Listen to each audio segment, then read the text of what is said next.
Replicating Serendipity, a look at how CES pivots from in person to virtual.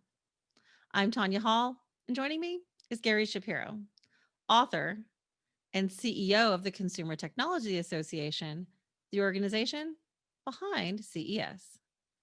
Welcome, Gary. It's great to be here, Tanya. Thank you for having me. Of course. So, what does the Consumer Technology Association do when you're not putting on CES? The Consumer Technology Association is a nonprofit trade association representing some 2,000 US and Canadian technology companies. We focus on innovation, and our mission is simply to promote innovation for the betterment of humankind. We discussed the content and experience of CES 2021 in a previous interview. Let's talk about CES from a behind the scenes perspective. Explain how you had to pivot from putting on a colossal in person event to a virtual event. Well, you're absolutely right. It's definitely been a pivot for us. And I credit our team for understanding early. Frankly, we've had these discussions starting in February and March. We really did things quickly. We practiced stay at home before it became popular. We closed our office for a day and a half in early March. And we were ready for when everyone closed down, and we worked remotely ever since. I've been in the office a few times since then, but most of our employees have not even been in the office. We pivoted, and we had to pivot in different ways. We had to cut a lot of our own costs, frankly, and even reduce our staff numbers because we just couldn't afford to do what we were doing without a physical CES. But that's okay, because what we still felt an obligation to do was to bring people together as an industry. And what we did is, in terms of our pivoting, we realized the skills of producing a physical event don't necessarily transfer over, but we still have other opportunities. And we urged a lot of our team to get educated relatively quickly. We obviously went out, we partnered with Microsoft because of their skills and others. And we changed what we were doing. We had to change what we were offering our companies. And at least by the measure today, it's been way beyond. Our goal was 1,000 companies exhibiting. We're well over 1,700 at this point. We're probably going to cut it off in the next week or so. We just can't handle more. We want to have everyone that activates digitally with us as an exhibitor to have a great experience. We want the people who go on live around the world to be able to have that. That requires a lot of bandwidth. It requires a lot of planning, and requires, because everyone who is involved with CES has to be part of the industry. In a sense, we have to make sure the exhibitor is right, that what they're showing, the videos they're showing, we're trying to make sure that are appropriate. There's different things we've never even had to think about before, like the fact that there's different cultural sensitivities around the world, and they may involve some of the products, some of the content shown. We're working on a lot of eggshells, and we see a lot of landmines. I guarantee you we're not going to be perfect. We're going to fall flat in our face a lot and make some big mistakes in the next few weeks. They'll probably maybe apparent in a month and say, why did you think of that? We've tried to think of a lot of things. We've had a lot of brainstorming, a lot of different teams working on different aspects of the projects we're involved in. But the gratifying thing to me and the learning experience to me was the support we've received from industry. You know, we're a nonprofit that owns it in theory. That means the industry owns it, means nobody owns it. But the industry really does own this, the innovation industry, the technology industry, because they have told us they wanted us to go forward. They thought it was important. They recognize the difference. They recognize that with COVID, that live human interaction, the 5 sense experience of an event that we love so much, it's not going to happen for the CES 2021. 2022, we're hoping will be a hybrid event, physical and digital, learning our lessons and making it better. But the reality is we're moving along, and the feedback we've gotten so far has been really strong and amazing. And just the number of companies that have signed up is well beyond our expectations. So we're in a good position, I think, right now. But obviously, we don't know what's ahead of us. And we do recognize the great humanity and togetherness of our industry, just the way they're treating CES 2021. And I might add, we also have a very good volunteer leadership. We have leaders of different companies that are engaged with us at different levels, and they're willing to put the industry interests above their own company interests or on their own personal interests. They're not paid to do it. They're volunteering to basically represent the industry and make the decisions, like the very big decision we made, which we made so early. We made in July, and we announced that CES would not be physical, it would be purely digital. That was way beyond the 1 or 2 or 3 months that everyone else has done, and they wait till the end, and they hope. We said there's not going to be, in our view, a widely available vaccine. There's not going to be an opportunity. And we want to be part of the solution, not the problem. And we want to announce it as soon as possible. to minimize the hurt to Las Vegas, minimize the hurt to all the companies and people that invest in the travel and plan the big exhibits and the expenditures. We want to minimize that as much as possible, allow people to plan and adjust for the new digital reality we're presented with. And it's so far, knock wood, it's working out okay, and actually much better than we thought. But I recognize we're not there yet, and we're going to have egg on our face for a few things that are likely to happen that I just can't even imagine what they are. But I'm pretty sure they will happen. So you mentioned Microsoft. What technology did you have to implement to bring a large virtual event to life? And was it all there in the beginning, or did you have to invent or maybe even re-engineer any of it? Well, Microsoft brings a tremendous amount to the table with their Teams platform, their cloud platform, their event experience, their knowledge of cybersecurity. They have an amazing production facility. They have a great team that really sees the opportunity here to showcase Microsoft technology to the world.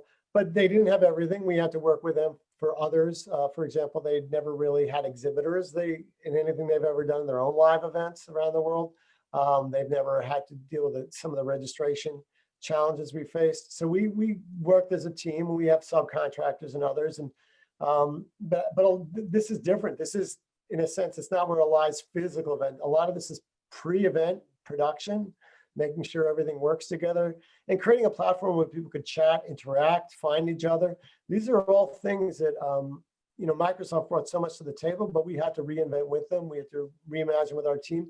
And what we decided to do early on is not try to do what everyone envisioned, in a sense, or many people said, oh, you're doing AR and VR. Of course you'll do that. You're CES. No, we're not doing AR and VR. We're not doing 3D.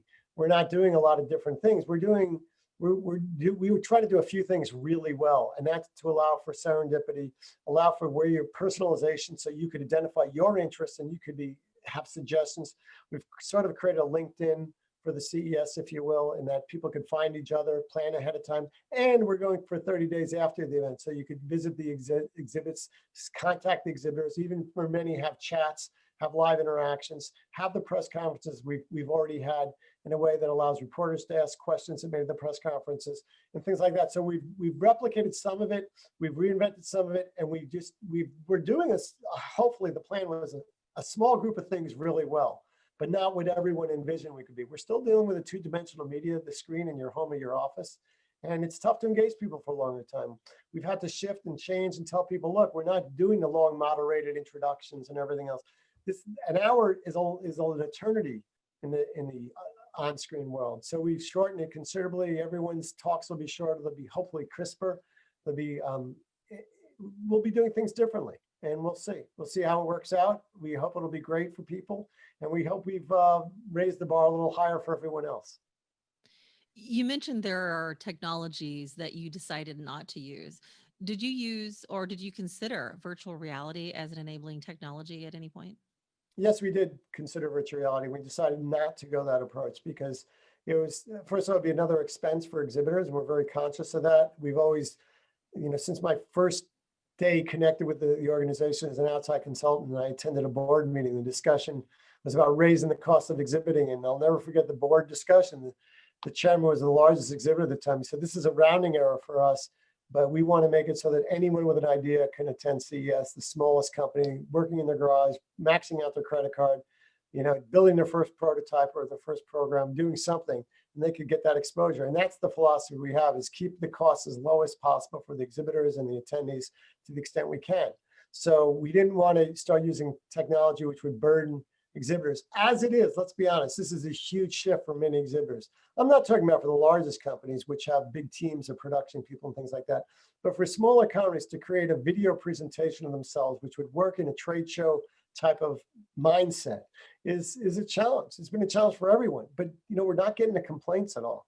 It's just kind of amazing to me. It also allowed us to do some really crazy things. Like we actually changed our show date, so it was a week after New Year's. We pushed it to give people another week to move it away from the holiday, which is something that always kind of concerns me because we're right up against New Year's and Christmas and even Thanksgiving. And a lot of people the show is a deadline, to be honest with you, and it gets things done for a lot of people. And it always has bothered me personally that we're affecting people's holiday season.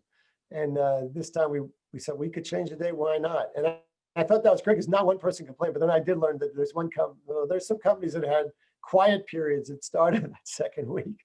So it did affect some companies, but they weren't complaining. They just informed me about why they wouldn't do certain things. So Well, speaking of that, in fact, speaking of changing things, you've had decades of lessons that you've probably learned about putting on such an event. What are some of the lessons you've already learned this year putting on a large virtual event?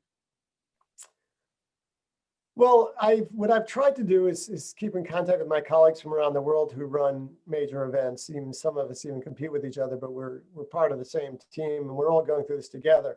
And I've learned a lot of the lessons there is like people register late, and that concerns us because we can't. We're a restricted audience of people connected to the trade, so we want them to register earlier so we could qualify the audience. So we've raised the cost of registering late really high. So I urge anyone listening at this point to register as soon as you can. And we've also, some of the learnings had to do with some of the marketing principles, how to get out there. Obviously, the shortened presentations, attention spans, what to do, how to communicate with our exhibitors and attendees. We keep learning. I mean, this is the silver lining of this horrible COVID cloud is that we've recognized our own humanness a little bit more. And if you don't talk about politics, I think we're all willing to give each other a break. And recognize we're in this together. And that's, as you know, the technology industry is characterized as a bunch of geeks that don't really have empathy and feelings. And I think that's totally wrong at every level. I've realized that technology people are human too, and that they understand that this is a difficult situation we're in, and everyone's trying to do their best. Or as the woman Karen Chupka, who runs CES, always says to me, always assume good intentions of people. And I think that's a good approach to life. And I like it. And I try to live by it. She's better at it than I am, though. I love it. So, looking forward, what changes do you think you might retain in going virtual? I mean, even if the world opens back up in person for in person events in the future? Well, for 2022 in January, we've already signed up hundreds of exhibitors in Las Vegas.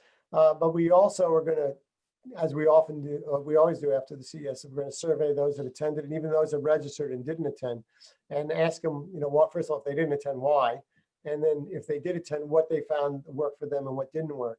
And then what we do is we always take that information and then we restructure, do different things, have meetings. I mean, no matter what event we have, whether it's a CES or even a small dinner or a small event in Washington or around the world, we debrief afterwards. And if you attend those debriefing sessions, you always think it was the worst event in the world, because you can only spend so much time saying that, well, that worked, and say, yeah, you're wonderful too. But really, as in life, the only time you really learn anything is when you fail.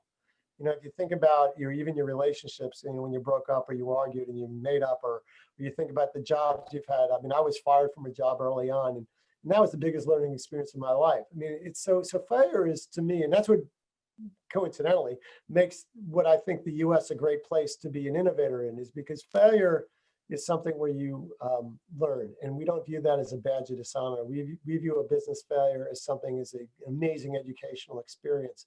And even when I'm hiring people, if they've been with a startup or done something or worked and failed at something, that's much more interesting to me than they, were the most successful person and did all these wonderful things. To me, it's failure is the great teacher. So I am not concerned about us failing. I'm concerned about us hurting people in a failure, like we've offended someone because culturally we were insensitive or something. But we're gonna just wait till after the CES to figure out what we're going to carry forward. But the 2022 event is, I think may not be all hugs and handshakes, and we may still be wearing masks, but I do think it will be something where we'll have a physical presence in Las Vegas, because we are human beings and we need each other.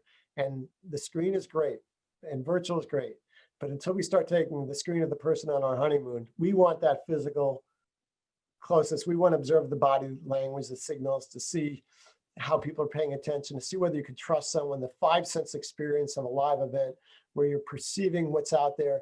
And also, it's one of the toughest things we've had in our own planning for the 2020 event is, how do we replicate serendipity, discovery of just walking around and seeing something which catches your eyes, or that chance encounter with a person. And the reality is we're trying to do it, but we won't be as good as we are in a physical event, much less, and we're definitely not going to recreate the food and excitement of Las Vegas and the lights and the glitter and the attraction. But on the other hand, you know what? People will save a lot of time. They'll stay healthy, which is great. And we're focused on that. We will be focused on that in CES 2022, of what we could do to have a more hygienic environment, and still a lot of transportation. I think the good news for us is by 2022, I am very hopeful that people will work out some of the bigger issues, like how do you prove you've had a vaccine or have antibodies and things like that, because we want to create a safe environment. It's very important to us. Absolutely. I thank you for taking all those precautions and being online this year. Where can people go to register and follow this year's event? CES.tech, TECH, CES.tech.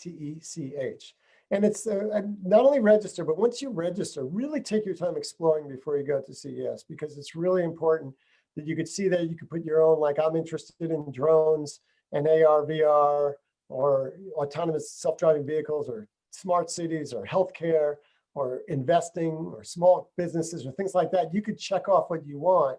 And then all of a sudden, different suggestions on conference sessions will come your way, companies will come your way. And if you really want to get out there, you could put your name out there in your interests. And then that becomes the LinkedIn where people will try to contact you and say, hey, I'd love to meet with you to talk about X. And you can reject or accept them just the way you do with other social platforms. So it's an opportunity for people that are interested in being part of that CES experience to get together. And we're hoping people take advantage of it. What a way to start 2021.